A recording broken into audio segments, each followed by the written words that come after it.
Hello दोस्तों, कैसे हैं आप लोग। उम्मीद करता हूं आप लोग अच्छे होंगे। तो दोस्तों, वीडियो काफ़ी देर में आ रहा है क्योंकि मेरा कुछ पर्सनल काम था, इसीलिए मैं वीडियो नहीं ला पा रहा था। तो आज के वीडियो में दोस्तों, आप लोग का डिमांड को मैं लेकर आया हूं। तो जैसे कि हमने पहले वीडियो में बनाया था साइन वेव इन्वर्टर, उसके लिए हमने ये पावर इन्वर्टर बनाया हुआ था। तो आप लोग का कमेंट आ रहा था कि इस पावर इन्वर्टर को बना कर दिखाइए किस तरह से बनाए हैं। तो हमने यहाँ पर एक पावर इन्वर्टर बनाया है जो कि टच सिस्टम लगाया हुआ है। वन टच में ऑन, वन टच में ऑफ होने वाला है। तो ये काफ़ी अच्छा इन्वर्टर होने वाला है दोस्तों। तो आज के वीडियो में मैं इसको आपको बनाकर दिखाने वाला हूँ। तो आप लोग वीडियो को अंत तक जरूर देखिएगा। अगर वीडियो अच्छा लगता है तो एक लाइक जरूर कीजिएगा और ये वीडियो को ज़्यादा से ज़्यादा शेयर जरूर कीजिएगा। और दोस्तों, आप चाहते हैं कि इसका जो टच सेंसर है, टच स्विच हमने किस तरह से बनाया है, उसको आप देखना चाहते हैं तो आप 20 लाइक कर दीजिए। तो मैं इसका वीडियो जल्द ही लेकर आऊँगा। अगर आप चाहते हैं कि इसका पूरा सर्किट डायग्राम मिल जाए तो आप 30 लाइक पूरा करके आप कमेंट कर सकते हैं सर्किट डायग्राम, तो मैं वहां पर आपको इसका सर्किट डायग्राम दे दूंगा। तो चलिए दोस्तों, अब हम इस इन्वर्टर का बनाने का प्रोसेस आपको बताते हैं कि हमने किस किस कंपोनेंट से इसको बनाया है। यह ड्राइवर का तो पहले वीडियो दे दिया है और इसका सर्किट डायग्राम भी हमने पहले ही बता रखा है SG3525 से किस तरह से बनाना है। तो चलिए वीडियो को हम लोग शुरू करते हैं।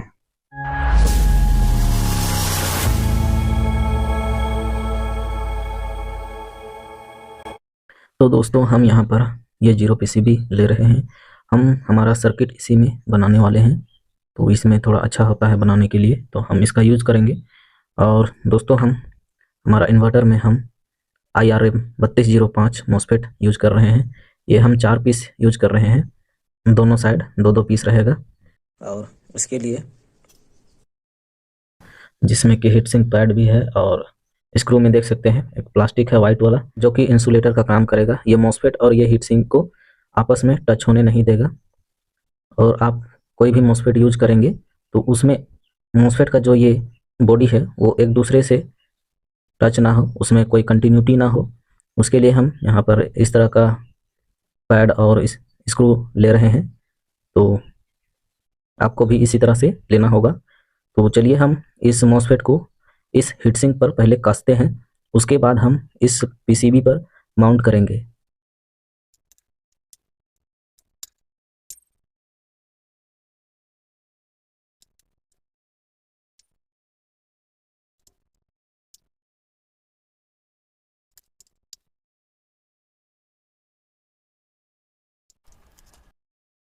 तो दोस्तों, हमने यहाँ पर हमारा मॉसफेट को कस दिया है। तो अब हम हमारा इस पीसीबी पर हम इसको माउंट करेंगे। तो चलिए हम इसको भी माउंट करते हैं।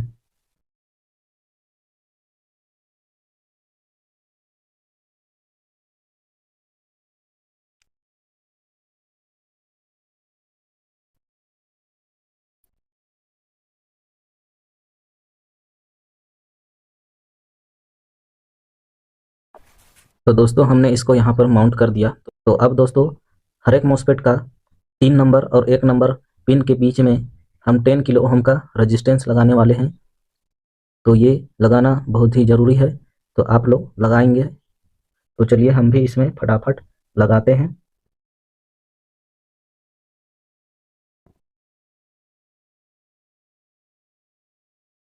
तो दोस्तों, हमने यहाँ पर 10 किलो ओम का रेजिस्टेंस सारा में लगा दिया और इधर सोल्डरिंग भी कर दिया। तो अब हम हर एक मॉसफेट के गेट पिन में 4.7 ओम का रेजिस्टेंस लगाने वाले हैं और इसके साथ साथ पैरेलल में ही जेनर डायोड भी लगाएंगे जो कि मॉसफेट को फास्ट डिस्चार्ज करेगा। तो चलिए अब हम इसको भी लगाते हैं।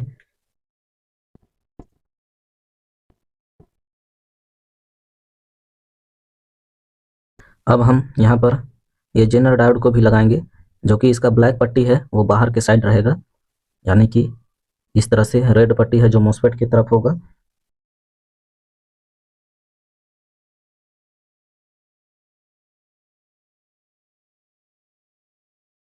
तो यहाँ पर दोस्तों हम देखेंगे जो कि हमने 4.7 ओम और जेनर डायोड लगाए हैं, उसका दूसरा सिरा कुछ इस तरह से हमने छोड़ रखा है। तो इसको पहला और दूसरा मॉसफेट का जो गेट है, जो रेजिस्टेंस और डायोड हमने लगाया है, उसको एक साथ कनेक्ट करेंगे और ये तीसरा चौथा का जो रेजिस्टेंस और डायोड का पिन बचा हुआ है उसको एक साथ हम कनेक्ट कर देंगे। तो चलिए हम इसको यहाँ पर एक साथ कनेक्ट करते हैं। तो अब दोस्तों हमारा ये ड्राइवर मॉड्यूल को यहाँ पर कनेक्ट करने के लिए हम कुछ इस तरह का कनेक्टर का यूज कर रहे हैं, जो कि फीमेल कनेक्टर है। तो हम इसको यहाँ पर कुछ इस तरह से लगा लेंगे पहले। उसके बाद अब हम यहाँ पर सोल्डरिंग कर देंगे कुछ इस तरह से। तो चलिए हम इसको सोल्डरिंग करते हैं। तो दोस्तों हमारे पास ये फेराइट कोर और बोबिन है, तो हम इस पर वाइंडिंग करने वाले हैं। इस फेराइट कोर का साइज दोस्तों EE42 है। तो हम इसी पर वाइंडिंग करेंगे और हम ये वायर यूज करने वाले हैं जो कि 20 नंबर का है। तो हम इसको यहाँ यूज करेंगे।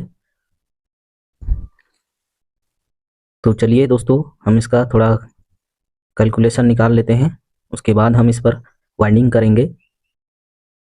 तो दोस्तों हमें इस बोबिन में प्राइमरी का कितना टर्न देना होगा, तो उसको पहले कैलकुलेट करते हैं। उसके बाद प्राइमरी जब निकल जाएगा तो हम सेकेंडरी भी उसी से निकालेंगे।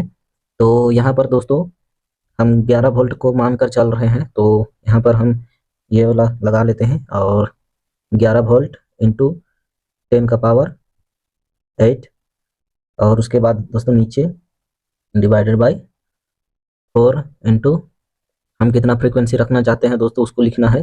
तो हम यहाँ पर 40 किलो हर्ज रखने वाले हैं, तो हम 40,000 लिखेंगे इंटू बी मैक्स। दोस्तों बी मैक्स लिखना होगा हमको 1700 से 1800 के बीच में लिखेंगे हम यहाँ पर। तो हम यहाँ पर 1800 ही लेते हैं, और इंटू दोस्तों इसका साइज 1.8 होगा दोस्तों। तो हमें 11 वोल्ट के लिए कुछ इतना टर्न लगाना होगा, 2 टर्न कुछ है, तो हम यहाँ पर 2 टर्न ही लगाएंगे।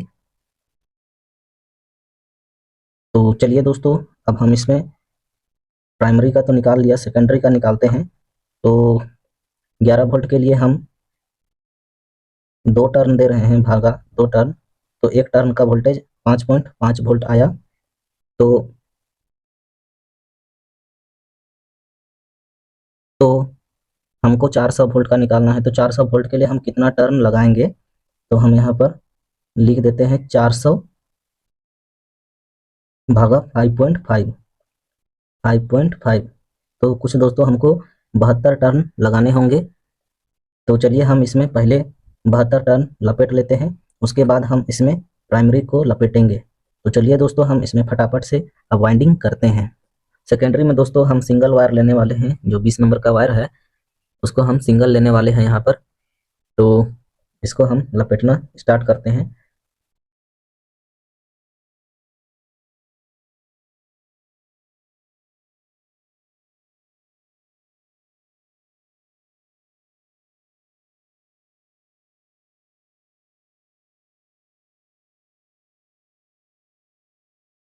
तो यहाँ पर दोस्तों हमने सेकेंडरी वायर कनेक्ट कर दिया है इसको राउंड करके।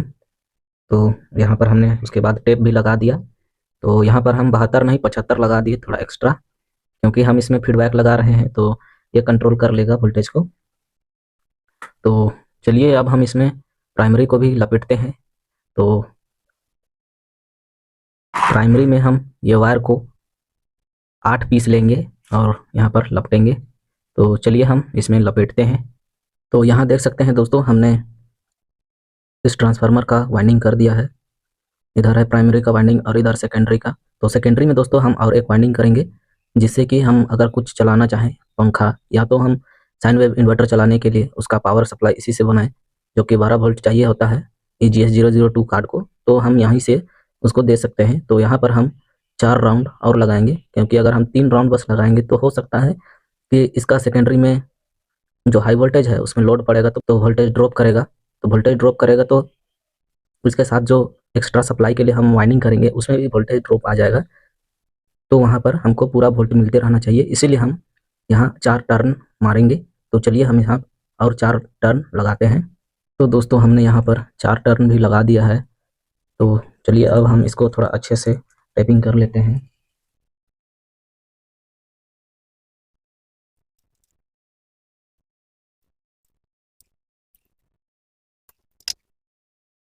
तो ये हमारा अच्छे से टैपिंग हो गया है। अब हम इसमें हमारा फेराइड कोर लगाएंगे।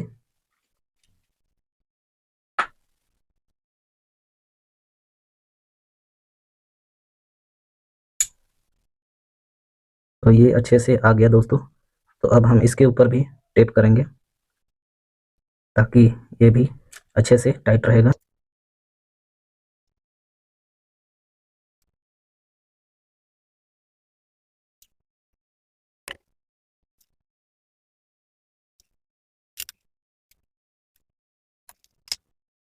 तो ये भी दोस्तों हमारा अच्छे से टेपिंग हो गया है। अब ये हमारा इन्वर्टर बनने के लिए तैयार है।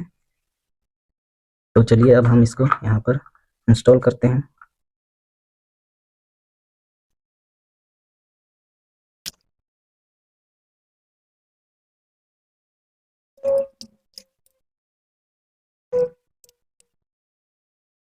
तो ये हमारा ट्रांसफार्मर भी अब लग के कंप्लीट हो चुका है। तो अब हम इसका कनेक्शन करेंगे। तो चलिए हम कनेक्शन करते हैं। तो हमें कनेक्शन दोस्तों कुछ इस तरह से करना होगा। ये दो मॉसफेट को हम इस साइड में जो पॉइंट बनाए हैं, 0 पॉइंट जो बीच में है, उसमें हम पॉजिटिव सप्लाई देंगे, यानी कि बैटरी का प्लस को कनेक्ट करेंगे। और इस साइड में जो दो मॉसफेट है उसका ड्रेन को हम इसमें कनेक्ट करेंगे। तो चलिए हम इसको फटाफट से कनेक्ट कर लेते हैं। तो यहाँ पर दोस्तों हमने पॉजिटिव के लिए दो कॉपर वायर ऊपर से लगाकर बीच में कनेक्ट कर दिया है, और जो इसका मॉसफेट में कनेक्ट करना था वो भी हमने कर दिया है, जो कि मॉसफेट का 2 नंबर पिन है उससे दोस्तों, और ये ट्रांसफार्मर के साइड साइड में कनेक्ट कर दिया है। तो अब हमको मॉसफेट को नेगेटिव सप्लाई देना होगा। तो नेगेटिव हम इसका मॉसफेट का हर एक मॉसफेट का पिन नंबर 3 में नेगेटिव सप्लाई देंगे। तो चलिए हम उसको भी अच्छे से दे लेते हैं। दोस्तों हम इस ट्रांसफार्मर के आउटपुट में हम ब्रिज रेक्टिफायर लगाएंगे, जो कि हमने एक 400 वोल्ट के लिए लगाया है और दूसरा 24 वोल्ट के लिए। तो दोनों में हमको ब्रिज रेक्टिफायर लगाना होगा।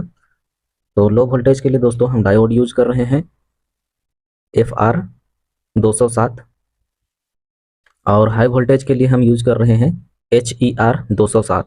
ये हाई वोल्टेज के लिए है दोस्तों, और ये हमारा लो वोल्टेज के लिए 60 वोल्ट के लिए है, और ये हमारा 700 वोल्ट के लिए है। तो हम हाई वोल्टेज में इसको लगाएंगे HER 207 और लो वोल्ट में FR 207।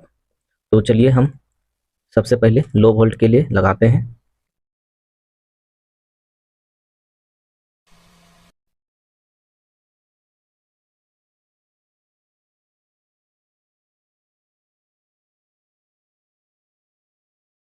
तो चलिए अब हम इसका कनेक्शन करते हैं बढ़िया से। तो दोस्तों हमने यहाँ पर ब्रिज रेक्टिफायर लगा दिया है। तो अब हमको फिल्टर के लिए कैपेसिटर लगाना होगा। तो हम यहाँ पर यूज कर रहे हैं 35 वोल्ट 1000 माइक्रोफैराड। तो इसको हम यहाँ पर लगा देंगे, इसका पोलैरिटी देख करके।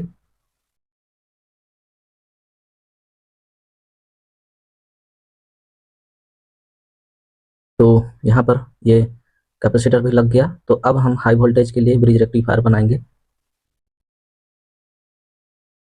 तो हम यहाँ पर डबल डबल डायोड का यूज करेंगे, क्योंकि यहाँ से हमको ज़्यादा लोड भी चलाना है। तो हम ये डायोड को डबल डबल करके यहाँ पर ब्रिज रेक्टिफायर बनाएंगे।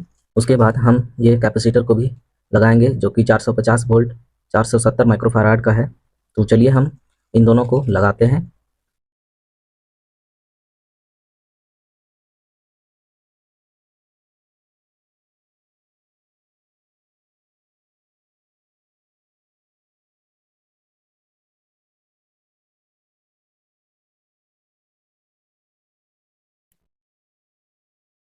दोस्तों हमने यहाँ पर दोनों सेकेंडरी में कैपेसिटर और डायोड लगा दिया।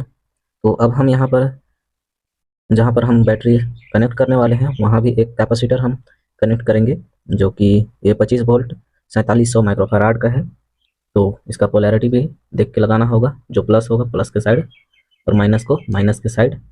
तो हम कुछ इस तरह से लगाएंगे इसको।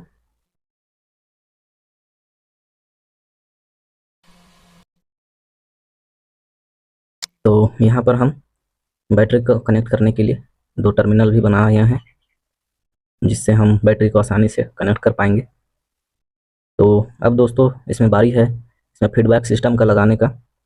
तो इसमें हमको फीडबैक अवश्य ही देना होगा, क्योंकि हमने इसको 400 वोल्ट तक का बनाया है। तो 400 वोल्ट से वो अधिक आउटपुट करेगा। और ये 450 वोल्ट का कैपेसिटर है, इससे ज़्यादा जाएगा तो ये फट जाएगा और सारा सिस्टम भी ख़राब हो जाएगा। इसीलिए हम यहाँ फीडबैक का भी यूज करेंगे। तो यहाँ पर फीडबैक में दोस्तों ब्रिज रेक्टिफायर लगाने का ज़रूरत नहीं है, क्योंकि हमने यहाँ पर पहले से ही ब्रिज रेक्टिफायर लगा रखा है। तो हम डायरेक्ट क्या करेंगे, 2 पीस हम 100 किलो ओम का रेजिस्टेंस लेंगे। तो इस तरह से हमें 2 पीस 100 किलो ओम का रेजिस्टेंस ले लेना है। और जो हमारा आउटपुट है, आउटपुट कैपेसिटर, तो एक प्लस में और दूसरा माइनस में ये रेजिस्टेंस को लगाएंगे। तो चलिए हम इसको प्लस माइनस में लगाते हैं। मैं यहाँ पर माइनस में इसलिए लगाने के लिए बोल रहा हूँ दोस्तों, क्योंकि हाई वोल्टेज जो रहेगा माइनस, वो हमारा बैटरी तक भी पहुँच सकता है। अगर गलती से हम प्लस वायर को टच कर देंगे तो वो हमें अवश्य ही झटका देगा। इसीलिए हम यहाँ पर 100 किलो ओम का रेजिस्टेंस माइनस पर भी डालेंगे, ताकि हम सुरक्षित रहेंगे।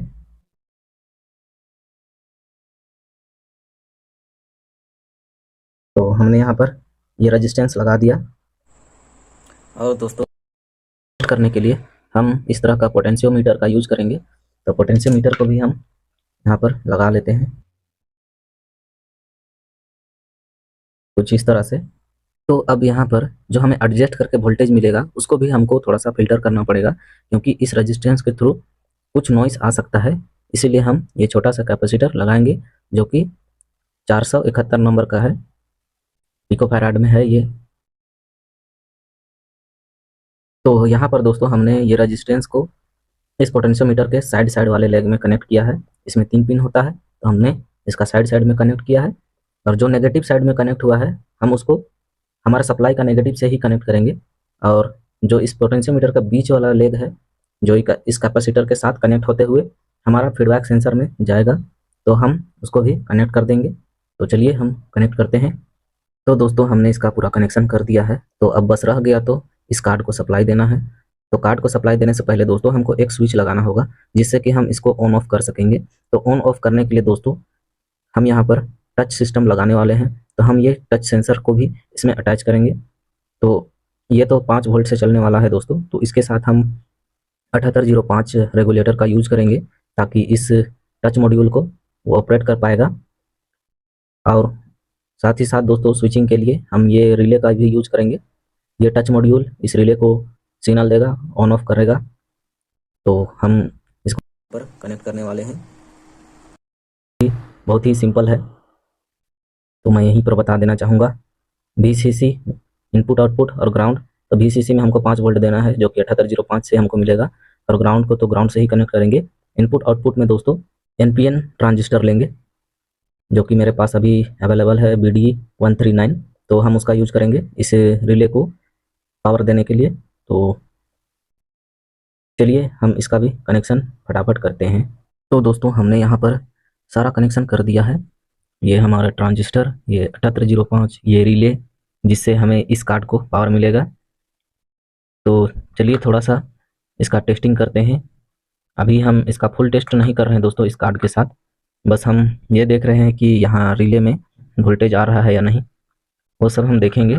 तो हमारा टच मॉड्यूल दोस्तों कुछ इस तरह से हमने कनेक्ट कर रखा है, आप लोग देख पा रहे हैं। और ये कुछ इस तरह से कनेक्टर हमने लगा रखा है। और हर एक यहाँ पर 5 वोल्ट के लिए एक पिन लगाया, यहाँ सिग्नल के लिए पिन लगाया, और यहाँ ग्राउंड के लिए। तो इसको हम सिंपली कनेक्ट कर देंगे 5 वोल्ट के साथ, सिग्नल को सिग्नल पिन के साथ, और ग्राउंड को ग्राउंड के साथ हमने कनेक्ट कर दिया। तो दोस्तों हमने यहाँ हमारा DC to DC इन्वर्टर को बनाकर कंप्लीट कर दिया है। तो अगले वीडियो में हम इसका टेस्टिंग करेंगे, तो आप लोग मेरे चैनल में बने रहिएगा। अगले वीडियो में आपको टेस्टिंग दिखाया जाएगा इसका, कि कहाँ क्या प्रॉब्लम है, क्या सही चल रहा है, क्या नहीं चल रहा है, आपको सारा कुछ दिखाने का कोशिश करेंगे। तो ये वीडियो कैसा लगा दोस्तों, आप लोग कमेंट में ज़रूर बताइएगा। अगर ये वीडियो आप लोगों को अच्छा लगा तो आप लोग इस वीडियो को लाइक कर दीजिएगा, और कमेंट में बताइएगा कि और क्या इसमें इम्प्रूव करना चाहिए। तो चलिए दोस्तों अब मिलते हैं अगले वीडियो में, तब तक